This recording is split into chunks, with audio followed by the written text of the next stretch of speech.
Ok, Arratsaldeon, buenas tardes.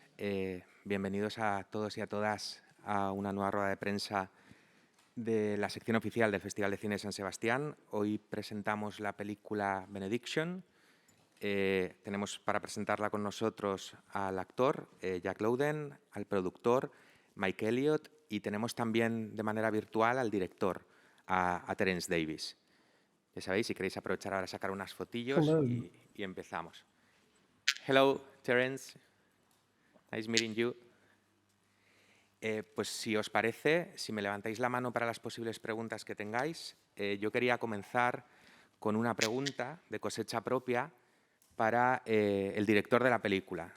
Antes de nada, felicitarlo por la película. Acabamos de verla la mayoría de nosotros, acabamos de salir del pase de prensa en el Cursal. Ha sido todo un lavado del alma, tengo que decir. Y me interesaba saber cómo, teniendo en cuenta su filmografía previa, una filmografía donde se le da tanta importancia a la memoria, a los recuerdos, a la identidad, cómo encaja o cómo se afrontó en esta película el hecho de que haya una parte tan importante en presente, ¿no? Es decir, cómo literalmente, explícitamente, estamos teniendo unos personajes que piensan en su pasado. Si esto supuso algún tipo de diferencia respecto a la filmografía previa y el tratamiento de la memoria. Well, I've always been obsessed with time. Ever since I discovered T.S. Eliot's four quartets, which are some of the greatest poetry in English. And it's about the nature of time and memory and reflection of how we are and how we perceive ourselves and the world and how much the world perceives us. I've always been attached to that. And I think where memory is concerned, you can move in and out of memory at any time in your own life because you have the backstory. But when you're creating a life, you have to make sure that you just don't become obscure and confusing. One of the things I've always done in any film, I go from one emotional thing to the next, not what literally happens next, because I don't think that's very interesting. But it comes down literally to my obsession with time and our perception of it. Okay, thank you so much. Vamos con... Hola, una pregunta para Terence Davis y para Jack Lowden también. Mi pregunta para Davis es cómo dio con el personaje de Siegfried cómo lo conoció, si lo conocía desde hace mucho, si ya sabía de sus poemas o quién le proporcionó, o si alguien le proporcionó sus poemas y le interesó ya toda su historia. Y a Jack Lowden, bueno, me ha parecido ver en los títulos de crédito que está también como productor ejecutivo y quería saber cómo es que está en ese rol dentro de la película, ¿no? Y también cómo ha sido el trabajo con Terence Davis, un director de su talla y su trayectoria. Muchas gracias.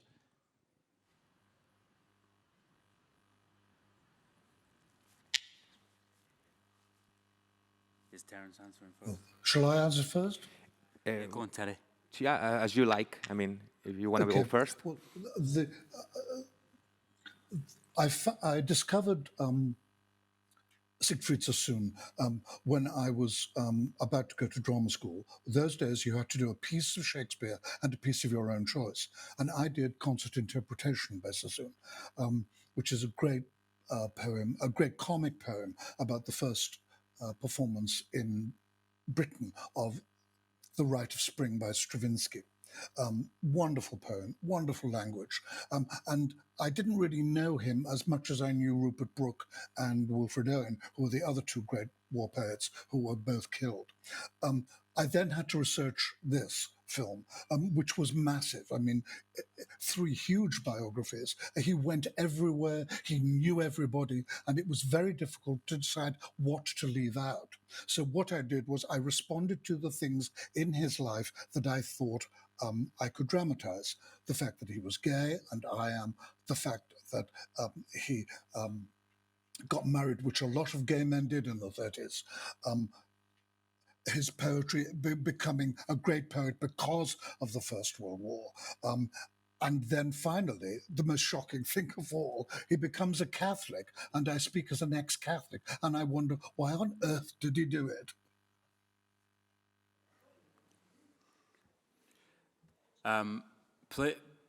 Working with Terence was one of the most exceptional experiences I've ever had. It was just as a film fan to get to work with someone like Terence after I've seen and adored films like Deep Blue Sea, which I think is as close as you get to a perfect film with perfect performances.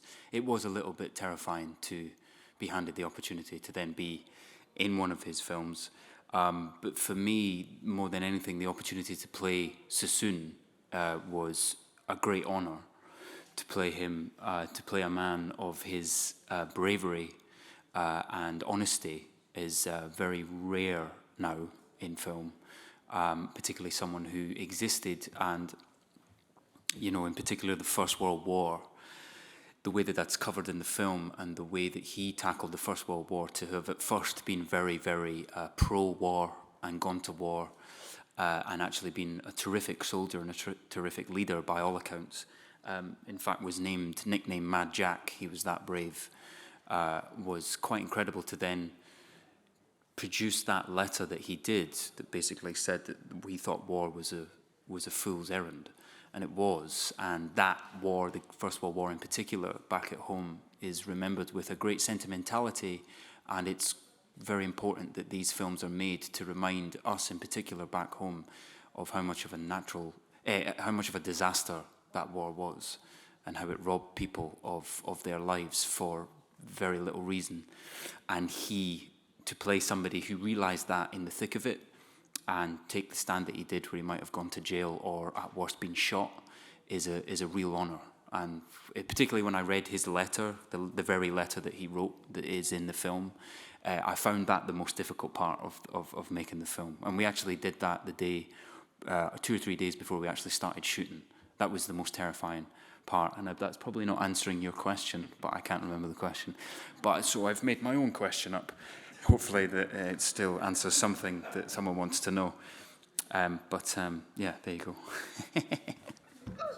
Also, he was asking about your role as a producer. Maybe you both can talk a little bit about how the production process works. Well, Mike's the best person to answer that. But my role as that was very minimal to a certain extent, because the film, like many films, we were 3 days from shooting, and then the film shut down with everything with COVID. And but I didn't want to let the opportunity of playing this character go. So I through the whole of the pandemic, I just wanted to make that film. But in terms of production, yeah, Mike's the best. Well, we sort of began the pre-production about 5 or 6 years ago, Terence, I think. And Jack came on board about 18 months before we started shooting. So I think in part it was about recognising that attachment to the project. But also we were thinking of shooting in Scotland at the time, and Jack had a production company in Scotland, so we were going to access some funding there. That didn't in the end work out, but I think it was really sort of testament to Jack's sort of involvement with us from a very early stage, being part of the casting that led to, you know, helping us to build the finance. So that was principally the role. Okay.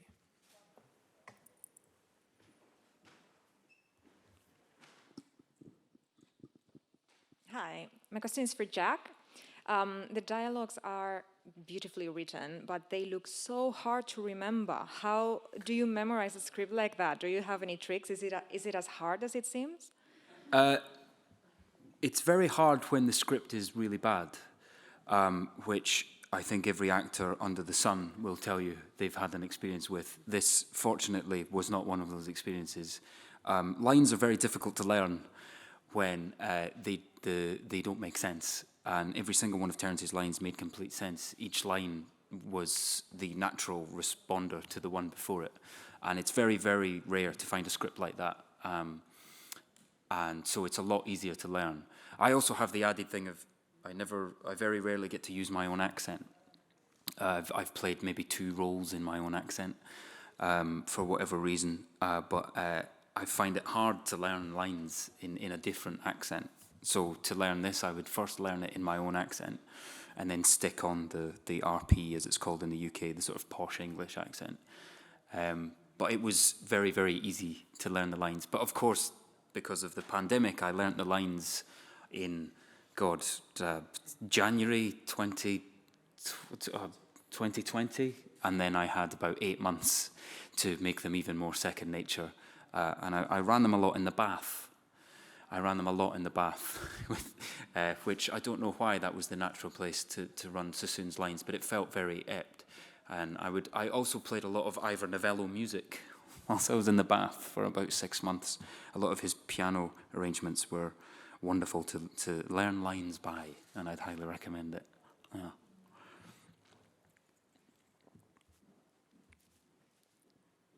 Sí, mi pregunta es para el señor Terence Davis. Es verdad que su película tiene elementos que ya reitera de las anteriores, que son el paso del tiempo y la nostalgia.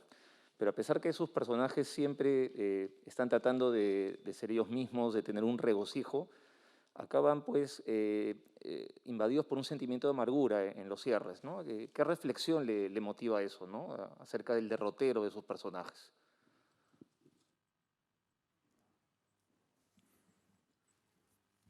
Well, I don't think any of them end up embittered. I think Emily Dickinson does in the last one. I suspect that I've always been afraid of ending up like that. I mean, if I may quote one of her lines, we become the very thing we dread, and I have become embittered. I don't think that the people are embittered.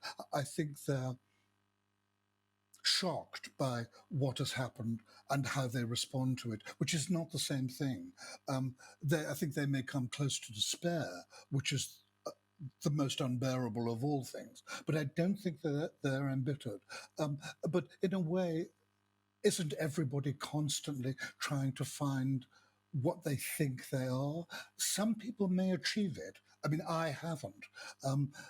But I have great sympathy for people who have gone on that journey, and it's left open. And I think at the end of Sassoon's life, he hadn't found himself. He hadn't found redemption.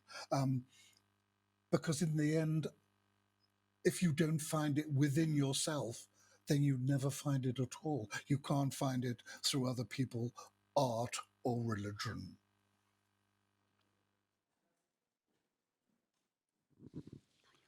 Yeah. Peter Paul Hoot from Germany. Question to Terence Davis. Well, I was very taken by the beauty of the film and the way you combined the dramatic structure with the imagery, the footage from the archives. How did this idea come about? Because it works so well together. Well, quite honestly, it was a very simple decision to make. The problem with films made about 1914 to 18 in this country is that it's always preceded by this long Edwardian summer where everybody floated around looking beautiful. And if you were working in a factory or down a mine, it wasn't wonderful, it was awful. So that was a cliche I wanted to avoid. And when I saw the footage of the First World War, which is both monstrous and beautiful, I thought what we have to do is we make the interiors in Britain sumptuous, so you get the sense of what they've come from and what they're going to. It was purely that, but also there was a monetary thing. If you hire costumes and make them too dirty, the costumier will not take them back, and you've got to pay for them. And we didn't have that kind of money.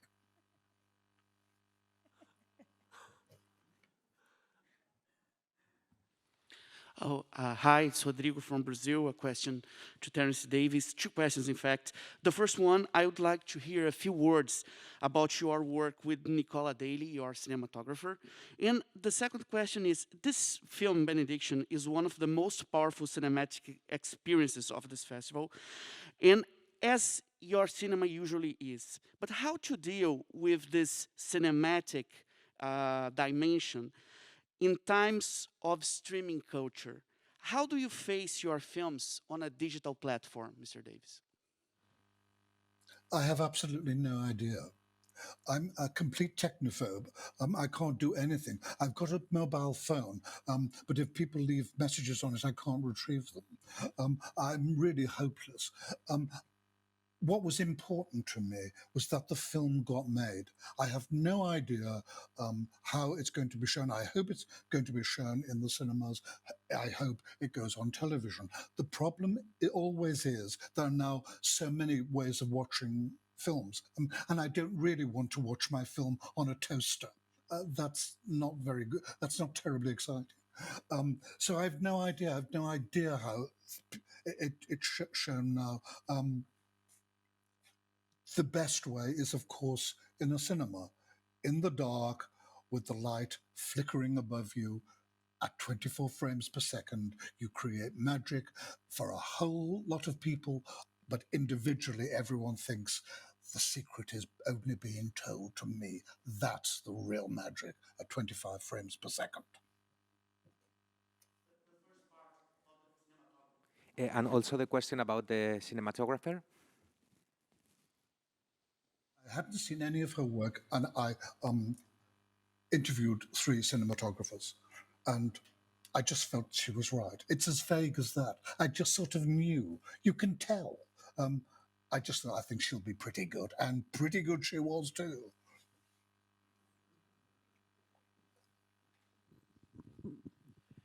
Hola de nuevo. Pregunta para Terence Davis. Yo quería saber cómo fue el proceso de casting, no solo para Jack Lowden, sino para el resto de protagonistas. Gracias. Well, what's wonderful now is that a lot of actors do self-tapes, and that's really wonderful. It's wonderful for them because they don't have to go into a room with 3 people in that they've never heard before and give a performance. I can also look at them repeatedly and get what I feel from whatever self-tape there is. But Jack and I met just for a drink, and we just talked. And I just knew he was right. I just knew he was right. And then he did a wonderful self-tape. One of the scenes with Dr. Rivers, and the lines are, I don't know why I come, it hasn't achieved anything. And when he delivered that line, his voice broke in the middle, and I thought, we've definitely found him. You can tell.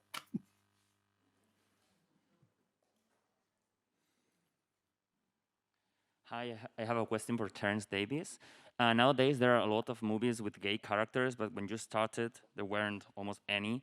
I would love to know, how do you feel? What's the biggest difference you've experienced as a filmmaker between the 70s and right now concerning gay characters? Thank you. Well, I've never been one for the gay scene. When I came out, I went onto it for 2 or 3 months, and I was appalled. I was just appalled by the sexual venality and the narcissism, and I can't live like that, which is why I decided to be celibate and have been for the past 40 years. What I didn't want is that this awful sort of cliche where they're all gorgeous and they take off their shirts and they've been to the gym. Oh, that's just so dull. It's just dull. But also I wanted to show how nasty that world can be, and it can be very, very nasty indeed, but it can be very, very funny as well. So you've got to have both, and I wanted to combine both.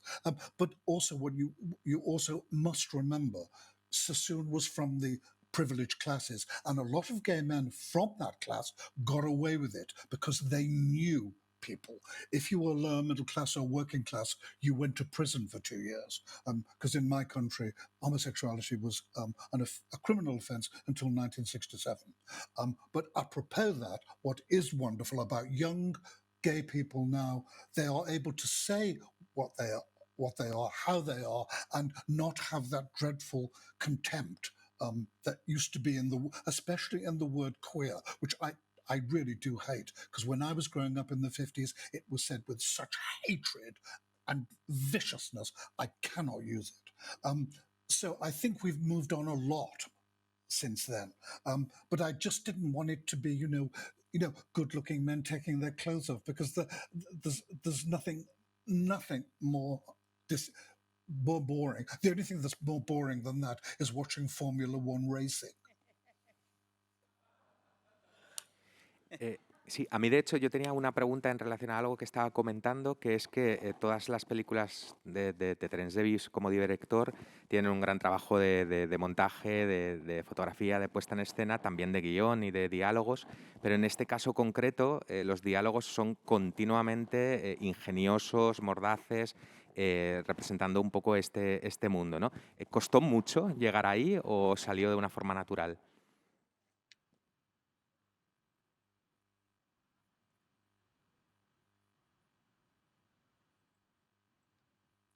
Well, dialogue always appears to you. You feel it when you're writing a character. And the thing you've got to do is make sure that all the characters speak in their own voice and not have the same tone. That's really, really important. But really, the dry run for this was Emily Dickinson, A Quiet Passion.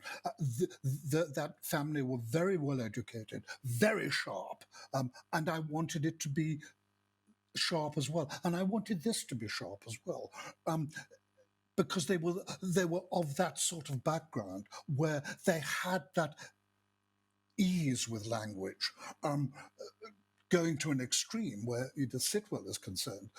These poems they're incomprehensible. They're incomprehensible. But she was such a wonderful person. She sat in bed under a mosquito net. I mean, how can you not make that funny? And I didn't want it to be solemn.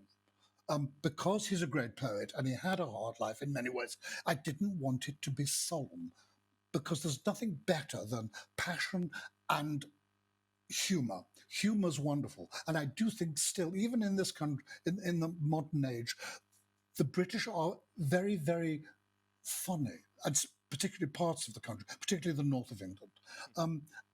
And we have the ability in my country to laugh at ourselves and to see just what a ridiculous little country we are.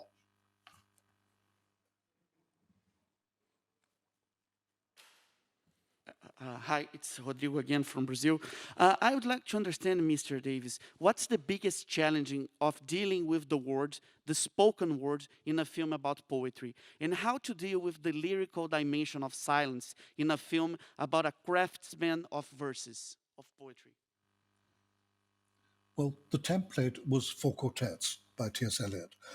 When I was 18, we had our first television, and over 4 nights, Alec Guinness read the whole of the 4 quartets from memory. I mean, I was absolutely knocked out. I didn't understand a word of them, but I went out and bought them. And I read them regularly, sometimes almost once a month, because it is such an exploration of time and the nature of time, how we change when we perceive something. There's a wonderful line at the beginning of 4 quartets where he says, "For the roses had the look of flowers that are looked at." Isn't that fabulous? Isn't that it's so fabulous? You've got to have that. But also, when I was growing up, the 2 things that I was obsessed with were American musicals, because my sisters loved them and they were always witty, and British comedy of the period, we had wonderful people then, really wonderful. We haven't got them anymore. So it was wonderful to go and see people like Alistair Sim or Margaret Rutherford or Joyce Grenfell. These names probably don't mean anything to you, but they had an intrinsic sense of comedy. They didn't try to be funny. So that was really my template really, and I did want to write some jokes. So I hope the laughometer was very high.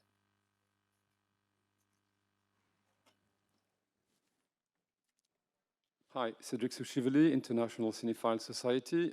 First and foremost, I would like to congratulate Mr. Davis because, I mean, you said recently in a screen interview that you think it's your best film, and I have to agree with you. I think it's a tremendous, towering achievement, even by your own standards. And I have a question for Jack Lowden. I would like to find out a little bit more about how you find your inspiration for those last 2 minutes in what is probably one of the most devastating closing scene that I've seen in a long while, this long take on the bench. And where do you take your inspiration, I mean, in terms of emotions, to provide such a cathartic and totally devastating moment? So I haven't seen the film, I should probably say that. But I've read the script and I was there when they were made, because I struggle to watch myself at the moment. I think it's just an eternal disappointment when you just, all I see is myself in a wig, and that's just really sort of, it's not as magical as your experience. So I'll leave it to you guys. But I remember the last scene, we had one attempt at it. Basically, we were on a bench, and at a certain time of night to get magic hour, get the right light. So it was difficult, but I think it was just one of those scenes where everything sort of came together. And I'd like to give you a really sort of pretentious answer, but my answer of how we did that scene was, as I was driving to set, I was driving, and there's a station in the UK called Classic FM, which plays classic music. And the track, is it Spiegel and Spiegel? Spiegel, someone will know what that is, was on the radio, and I found it really, really sad. And so I thought I'll listen to that before we did the scene. So I listened to this incredibly moving, beautiful piano before we did the scene, and sat down, and Terence was over to my left reading the Wilfred Owen poem. And there was just something about the Spiegel and Spiegel track that I listened to, matched with Terence's reading of the poem, that just made it work. And it's quite a hard thing to do, but it's also incredibly easy when, for him, I felt with Sassoon, the whole point of Sassoon was that if ever he showed something, it was reluctantly, or he wanted to show it in a more interesting way but never could. So I didn't want him to sit on the bench and just start wailing, with wailing and wailing and wailing, which is probably what he wanted to do in that point. It's always more interesting to watch someone trying not to wail. So I tried to do that as much as possible. But I haven't seen it. Everybody keeps telling me about that one scene. So I'm glad it was effective, because we had one go and everything just worked, I think, which was just luck more than anything. Vale, pues desgraciadamente tenemos que acabar aquí la rueda de prensa con esta pregunta sobre el final de la película. Os pido un fuertísimo aplauso para el equipo.